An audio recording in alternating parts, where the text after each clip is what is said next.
Welcome back. Well, it's about to start raining, which is why it looks so weirdly overcast and sort of dark and shadowy right now. Audie is here with me because it's about to start to rain, and he doesn't like that. He would like to have some cuddle and attention. Sometimes when the rain gets bad, he actually gets pretty insecure.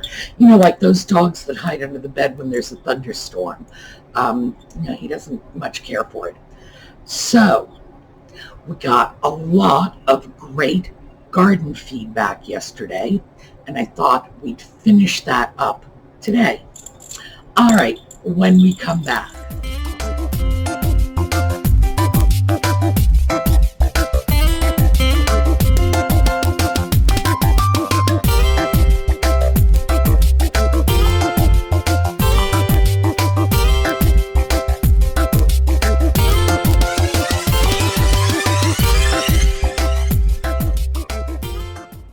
All right, you can stay. So I went out today before we had this bad overcast weather. I went out and I got some film of a couple of my neighbors' yards. First, I did the yard next door.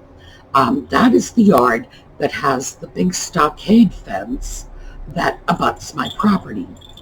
And there were people saying, I would come over and get that fence painted. My neighbor has lost sections of that fence. This past winter, we had just this tremendous amount of really bad weather. It was high winds. Well, it was enough to knock a 40-foot oak tree into the schoolhouse. So she lost one panel after another on the fence. And it hit a point where about, I would say every 3 or 4 weeks, another fence panel would go down. And no sooner would she get one of them put back up than another one would come back down again. But I did want you to see her yard, because her yard is really simple. She doesn't do a lot of fussing with it. It's just lawn and a few hostas. She had a walnut tree that she recently had taken down. So when you see the film clip of her yard, just notice the area in front of the fence. And of course, you'll be seeing the fence from the other side. So you'll be looking at it toward my yard, and you'll be able to see the tree stump. She's just gone to nothing but a green lawn and some hostas. So let's take a look at Robin's yard for a minute. I thought we'd come out and take a look at some of the less scruffy neighborhood yards. This is my next door neighbor's yard. Her name is Robin. And one of the things I admire about this yard is the hostas. So we're going to pause for a moment and take a look at these hostas from another angle. Well, let's just look at the size of them. And they go over here as well. So step down, we're going to take a look. It's very simple. She doesn't have very much in her yard besides the hostas. Now, over here is the other side of the fence. This section of fence is on the north side of her yard. And as you can see, the wind just comes through. In the far distance, you can see my next neighbor's roof. That's all you can make out from here. So, here we go. And as we go into the backyard, we come across these little variegated hostas, which are very nice and definitely worth pausing for. Now, here is the backyard at my neighbor's. It's just a backyard. This is the other side of the fence. There's the schoolhouse, so you can see that we're looking at the fence from the other side. And if we go take a peek, right over there, that is the east end of the fence. So I am to the south, that's the east. This building right here, that is the garage door that we can see when we stand next to the schoolhouse and look north. And this is the north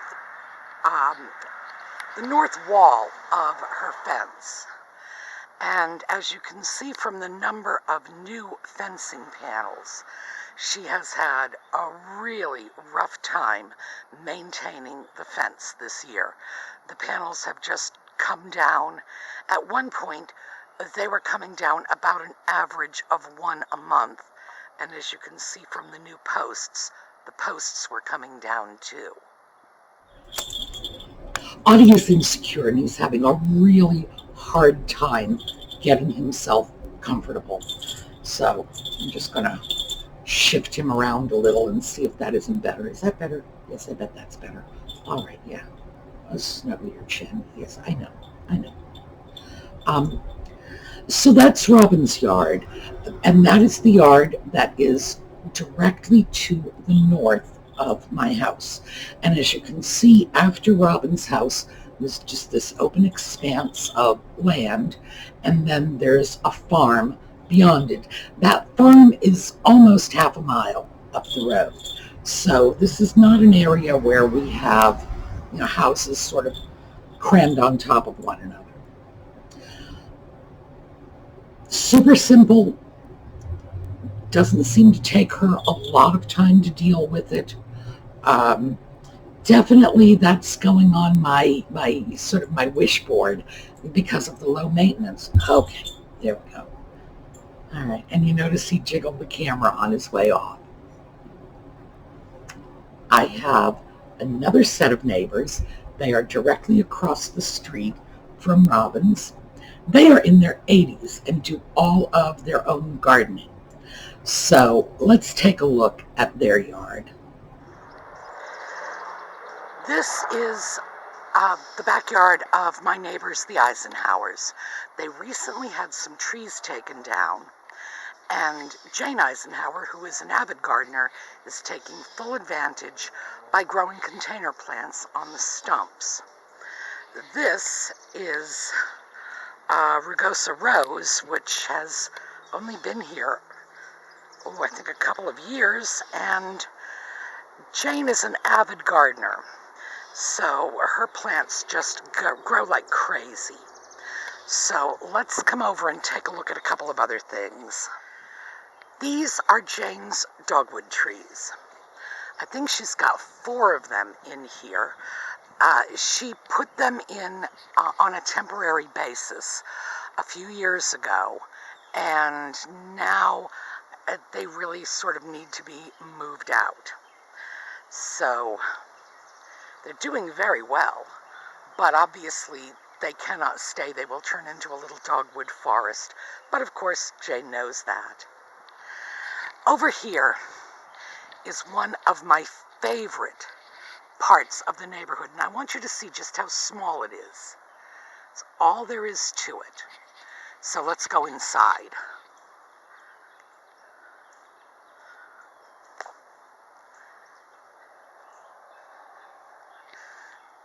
This area in here is ordinarily 15 to 20 degrees cooler than the rest of the neighborhood. And it reminds me of the pine forests in northern Massachusetts from when I would go visit my grandmother when I was a kid. I love this little section of our neighborhood. And there's moss on the ground. Grass won't grow because the shade is too dense, but it's just beautiful and cool. And past the brush over there is horse pasture.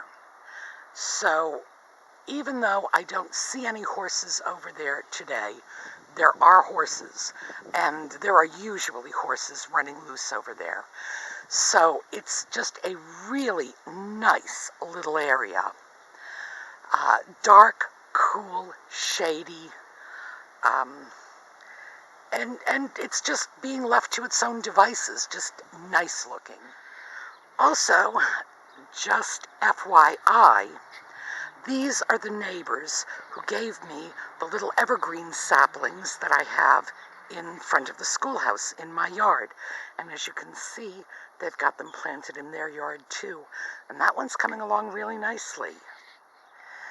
Now this is Jane's little sort of back deck garden. It's really nice. There's not a lot here. Some ferns, some hostas. Looks like bleeding heart over there. Maybe it's coral bells. I'm not really sure. Let's go take a closer look. Yeah, I think that's bleeding heart.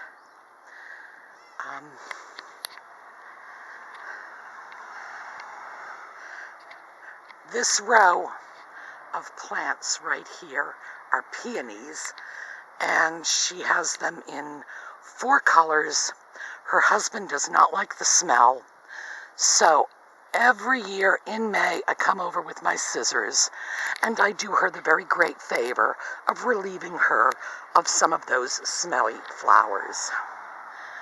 This is her vegetable garden, which is largely flowers this year. This is the rhubarb. She usually gets a terrific rhubarb crop. The irises, which are just growing like maniacs. It looks like she's got some coleus over there too. Anyway, really, really nice. The large bushes she's got here are lilacs, the evergreens. I like this yard. It's very pleasant. Well, we are back in my yard now. This is the privet hedge right here that separates my yard from Robin's, and this is the south side of Robin's fence. As you can see, some of the panels are coming loose. This is the wind. Keep in mind, the wind was strong enough to knock a tree into the schoolhouse, so the fence doesn't stand much of a chance. And of course, as you can tell from the new panels, she's been working on it. Well, as you can see, there's a lot to recommend the Eisenhower's yard. Jane does all of the gardening, and Jane is 81, and Don, who is 83, does all the lawn mowing. He does most of it on a riding mower, but if he doesn't have the riding mower, that man cannot stand long grass, so he's out there regardless, mowing. And as you can see, they've taken their yard in a very different direction. They have a lot of trees, they have a lot of plants, a lot of flowers, all kinds of things. I like their yard because it's colorful and it's comfortable. And I especially like that tiny little patch of evergreen, sort of like evergreen forest. It's now, mind you, that little patch is probably only about maybe 50 feet by 50 feet, but still, it reminds me of New England. And it's wonderful. It's shady, it's cool, it's great. So I like their yard too.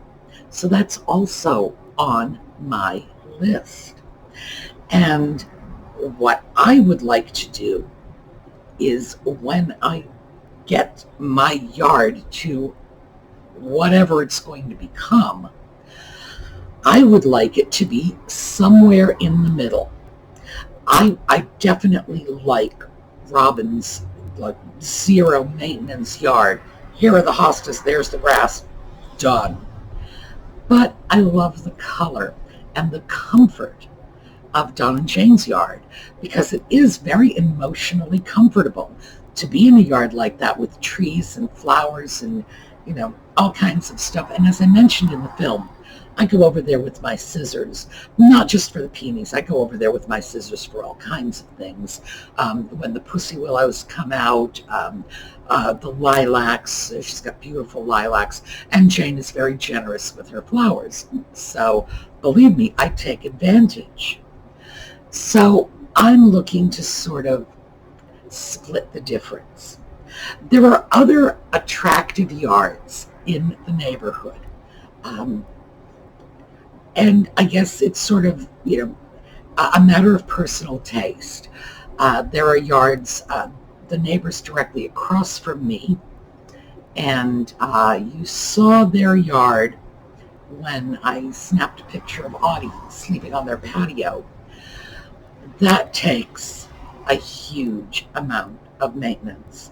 They are out all the time, spraying for this and weeding for that, and so on and so forth. And that seems to give them pleasure, but that is not how I want to spend my every waking moment. So their yard is not on my list. Also, they have a lot of stuff in their yard, like, stone lions and windmills and flags and stuff. And a lot of stuff in my yard worries me, because I always think, what happens if we have a storm? Am I going to be able to get outside and collect it quickly enough? So no, I'm definitely looking for one of those low stuff yards. Whatever is like not nailed to the ground, I'm not interested.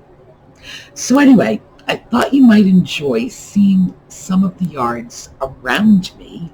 I know when I did the filming of my yard, you got a chance to see a little bit of some of them, but I thought it would be worthwhile for you to have a chance to see the ones that I like. And those are them. All right.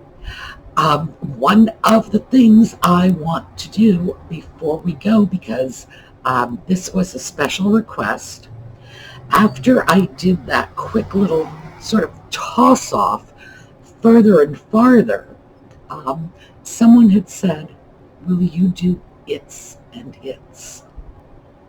And I thought, okay, basically we are going to talk about apostrophes today. Now, first thing, just fair disclosure here.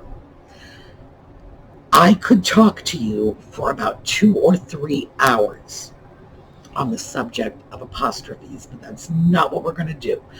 So for all of you grammar mavens, sorry, we're not going to get into the real hardcore apostrophe stuff.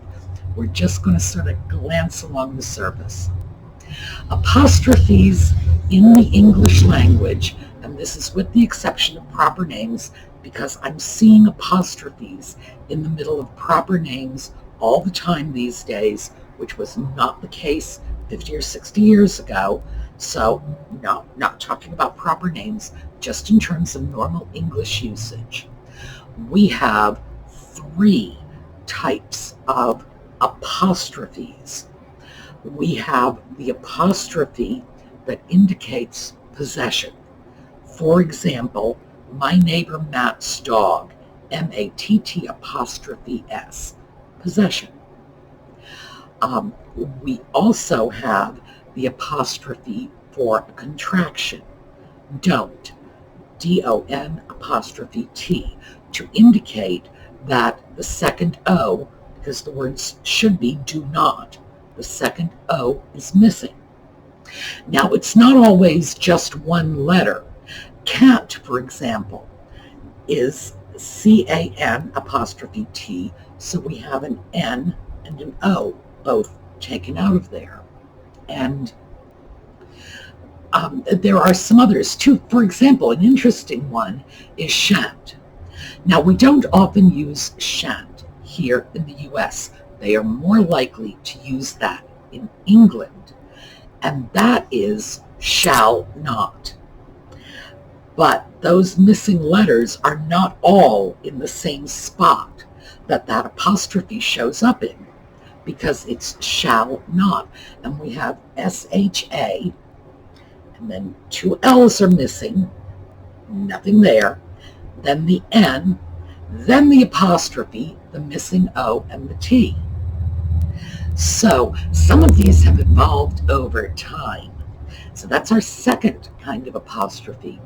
And our third kind of apostrophe is one we use when we pluralize letter words. For example, TVs.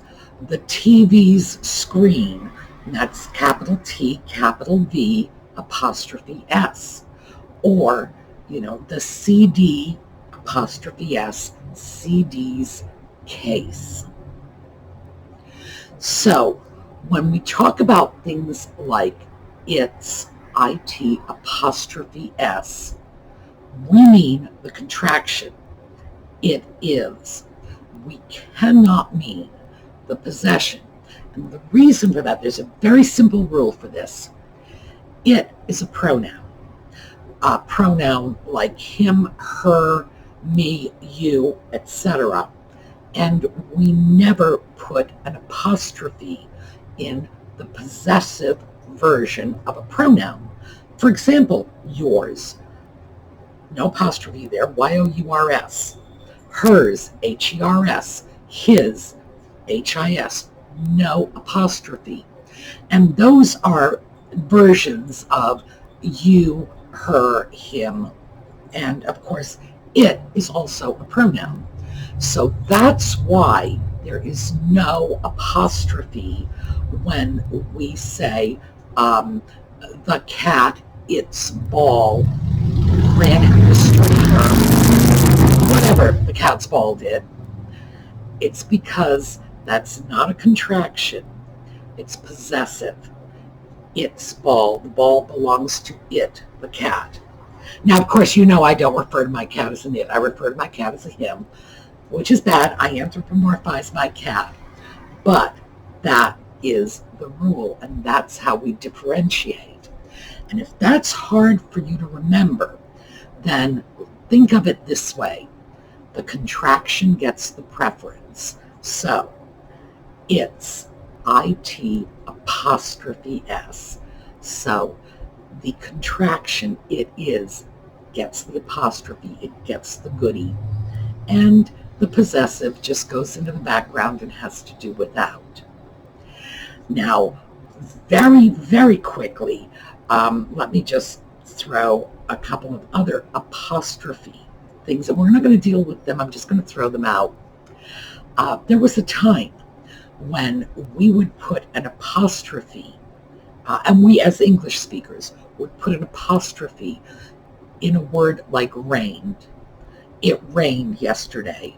R-A-I-N apostrophe D. Because the way it's spelled, it appears to be rained. But we don't pronounce the ED, although we do in some words. For example, in religious words, you'll hear blessed. And sometimes people will say, John's beloved wife, or my aged grandfather. We sometimes, but those are antique terms, and they're sort of anachronistic. So we did use apostrophes in that context, and we use apostrophes in some really weird contexts today. For example, I'll give you one that kids can use today that no one my age ever would have handed to their teacher. The boss's desk. B-O-S-S apostrophe S. My English teachers just would have looked at you and said, that's too many S's, it's vulgar. It would have been B-O-S-S apostrophe. No S on it, but that S is acceptable today. So that's your apostrophes. And all you have to remember is contractions, possessives, but not pronoun possessives. And then initial words. like TV or CD or, the CIA's stash of handguns. Oh, I gotta be careful about that. I don't know how YouTube is going to take that one. How about the CIA's stash of false mustaches? All right. Have a great day, everyone. Tomorrow is project day, so we are going to start a project from the very, very beginning tomorrow, and we're going to be able to follow it through to the end. It is a project that I hope you will find interesting, but I think we've got a skill set wrapped up in this project that everybody's going to be able to benefit from, at least a little. All right, see you all tomorrow. Have a great day.